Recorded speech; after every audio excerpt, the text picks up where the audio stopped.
విద్యార్థులు స్పష్టమైన లక్ష్యాలను నిర్దేశించుకొని వాటి సాధనకు కృషి చేయాలని జిల్లా కలెక్టర్ ముజ్మిల్ ఖాన్ సూచించారు. శుక్రవారం జిల్లా కలెక్టర్ ముజ్మిల్ ఖాన్ పెద్దపల్లి పట్టణంలోని అమర్ నగర్లో నిర్వహిస్తున్న సమ్మర్ క్యాంపును పరిశీలించారు. వేసవి సెలవుల్లో ఆట పాటలతో పాటు చదువు నేర్చుకోవాలనే ఉద్దేశంతో సమ్మర్ క్యాంపులను నిర్వహిస్తున్నామని, వీటిని పూర్తి స్థాయిలో సద్వినియోగం చేసుకోవాలని కలెక్టర్ విద్యార్థులకు సూచించారు. ఈ సందర్భంగా జిల్లా కలెక్టర్ ముజ్మిల్ ఖాన్ సమ్మర్ క్యాంపులోని విద్యార్థులతో ముచ్చటించారు. పిల్లలు పెద్దయ్యాక ఏం అవ్వాలనుకుంటున్నారు అని ప్రశ్నించారు. డాక్టర్ అవుతానని ఒకరు, పెయింటింగ్ ఆర్టిస్ట్ అవుతానని ఒకరు, సైన్యంలో చేరతానని మరొకరు, టీచర్ అవుతానని కొందరు, ఏరోనాటికల్ ఇంజనీరింగ్ అవుతానని మరో విద్యార్థి తమ లక్ష్యాలను జిల్లా కలెక్టర్కు తెలియజేశారు. మన జీవితంలో స్పష్టమైన లక్ష్యాలను నిర్దేశించుకొని వాటి సాధనకు కృషి చేయాలని కలెక్టర్ సూచించారు. నిర్దేశించుకున్న లక్ష్యాలను సాధించేందుకు మనం అనుసరించవలసిన వ్యూహాలను తెలుసుకోవాలని, దానికి అనుగుణంగా మనల్ని మనం సన్నద్ధం చేసుకోవాలని కలెక్టర్ తెలిపారు. సైన్యంలో చేరాలంటే శారీరకంగా సైతం మనం బాగా దృఢంగా తయారు కావాలని, అదేవిధంగా పెయింటింగ్ ఆర్టిస్ట్గా ఎదగాలంటే ఇంటి నుంచి వచ్చే ఒత్తిళ్లను తట్టుకుంటూ దృఢంగా ఉండాలని అన్నారు.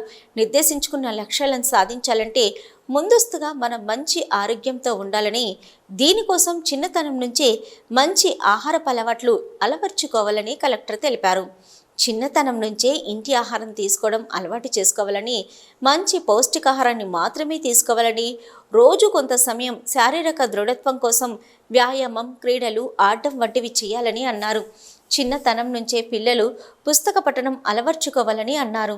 మనము పెద్ద ఆశయాలను ఏర్పాటు చేసుకొని వాటి సాధన దిశగా కృషి చేయాలని, ఇటీవల కాలంలో భారతదేశ శాస్త్రవేత్తలు చంద్రయాన్ 3ను విజయవంతంగా చంద్రుడిపైకి పంపారని, పిల్లలు వీటిని స్ఫూర్తిగా తీసుకొని భవిష్యత్తులో గొప్ప శాస్త్రవేత్తలుగా, వైద్యులుగా, ఐఏఎస్, ఐపీఎస్, దేశ సేవ చేసే విధంగా గొప్ప స్థానాలకు చేరుకోవాలని కలెక్టర్ సూచించారు.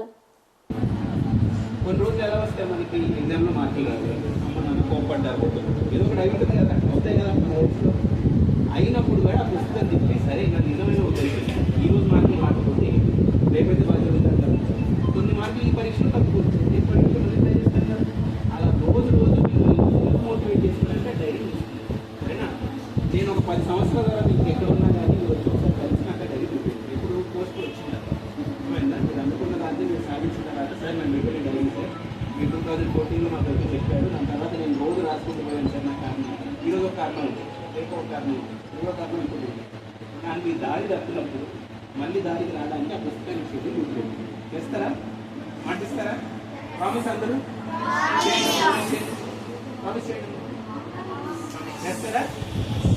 ఇంకేమైనా కావాలని ఏ స్కూల్ అయినా కానీ మీకేమైనా అవసరం ఉన్నాయా, మీకేమైనా అవసరాలు ఏమైనా ఉన్నాయా